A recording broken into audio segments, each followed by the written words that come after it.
നമസ്കാരം. Car info ചാനലിലെ മറ്റൊരു വീഡിയോയിലേക്ക് വീണ്ടും സ്വാഗതം.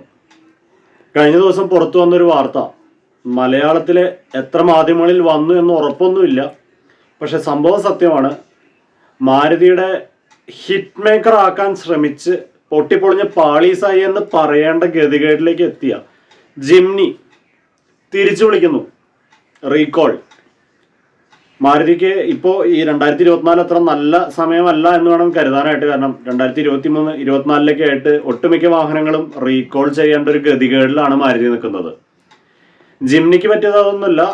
പലരും കംപ്ലൈൻറ്റ് ചെയ്തൊരു കാര്യം, 80 കിലോമീറ്ററിന് മുകളിൽ സ്പീഡിൽ പോയിക്കൊണ്ടിരിക്കുമ്പോൾ ബ്രേക്ക് ചെയ്ത് കഴിഞ്ഞാൽ സ്പീഡ് കുറഞ്ഞ് 60 കിലോമീറ്റർ സ്പീഡ് എത്തുന്നത് വരെ സ്റ്റിയറിങ്ങിൽ ഒരു വൈബ്രേഷൻ ഫീൽ ചെയ്യുന്നു, വാഹനത്തിലൊരു വൈബ്രേഷൻ ഫീൽ ചെയ്യുന്നു എന്നുള്ള ഒരു പ്രശ്നമാണ് പല ഉപഭോക്താക്കളും കമ്പനിക്ക് പരാതിപ്പെട്ടിട്ടുള്ളത്. കമ്പനി അത് പഠനം നടത്തി കണ്ടെത്തിയത് ഫ്രണ്ട് ആക്സിലുകളിലുള്ള ഒരു കമ്പോണന്റ്, കിങ് പിൻ അസംബ്ലി എന്ന് പറയുന്ന ഒരു കമ്പോണന്റിൽ വന്നിട്ടുള്ള ഒരു തകരാറാണ് കമ്പനി ഇപ്പോൾ കണ്ടെത്തിയിരിക്കുന്നത്. അപ്പോൾ ജിംനി ഉപയോഗിക്കുന്നവരാണെന്നുണ്ടെങ്കിൽ പേടിക്കാനൊന്നുമില്ല. നിങ്ങളുടെ അടുത്തുള്ള സർവീസ് സെൻ്ററായിട്ടൊന്ന് ബന്ധപ്പെടുക. നിങ്ങളുടെ വാഹനം ഈ ബാച്ചിൽ ഉൾപ്പെടുന്നതാണോ, നിങ്ങളുടെ വാഹനത്തിന് തകരാറുണ്ടോ എന്നുള്ളത് അവർ പറഞ്ഞു തരും. ഉള്ള ബാച്ചിൽപ്പെട്ട വാഹനമാണെന്നുണ്ടെങ്കിൽ നിങ്ങൾക്ക് സൗജന്യമായി തന്നെ ആ ഡിഫക്റ്റീവ് പാർട്സ് കമ്പനി മാറ്റിത്തരും. ഇതൊക്കെ ശരി.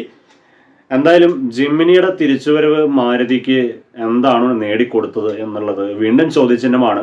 സെയിൽസ് പ്രതീക്ഷിച്ച രീതിയിൽ ഉണ്ടായില്ല. താറിനെയൊക്കെ കവച്ചു വയ്ക്കുന്നൊക്കെ കൊട്ടിഘോഷിച്ച് വന്നൊരു വാഹനമാണ്. ഒരിക്കലും ജിംനിനെ അല്ലെങ്കിൽ മാരുതിനെ താഴ്ത്തിക്കെട്ടാനല്ല ഈ വീഡിയോ ചെയ്യുന്നത്. ഒരു അവസ്ഥ നിങ്ങളായിട്ട് പങ്കുവെക്കുന്നു എന്നേ ഉള്ളൂ. അപ്പം എന്തായാലും നിങ്ങളുടെ പരിചയത്തിൽ ജിംനി ഉപയോഗിക്കുന്നവരുണ്ടെന്നുണ്ടെങ്കിൽ അവർക്ക് ഈ വീഡിയോ ഒന്ന് ഷെയർ ചെയ്ത് കൊടുക്കുക. അവരുടെ അടുത്തുള്ള സർവീസ് സെൻ്ററുമായി ബന്ധപ്പെട്ടുകൊണ്ട് അവരുടെ വാഹനത്തിന് ഈ പ്രശ്നമുണ്ടോ എന്നുള്ളത് ചെക്ക് ചെയ്ത് കൺഫേം ചെയ്യാൻ പറയുക. പ്രത്യേകിച്ച് വാഹനം ഡ്രൈവ് ചെയ്യുന്നതുകൊണ്ട് പ്രശ്നങ്ങളൊന്നുമില്ല. ഓവർ സ്പീഡിങ് ഒഴിവാക്കാനായിട്ട് പറയുക. പേടിക്കാൻ മാത്രമുള്ള പ്രശ്നമല്ല. 80 കിലോമീറ്റർ സ്പീഡിൽ പോയിട്ട് ബ്രേക്ക് ചെയ്ത് 60 കിലോമീറ്റർ സ്പീഡ് എത്തുന്നത് വരെ ഒരു സ്റ്റിയറിംഗിൽ ഒരു വൈബ്രേഷൻ വരുന്നു എന്നുള്ളൊരു തകരാറാണ് മിക്ക യൂസേഴ്സും കമ്പനിക്ക് റിപ്പോർട്ട് ചെയ്തിട്ടുള്ളത്.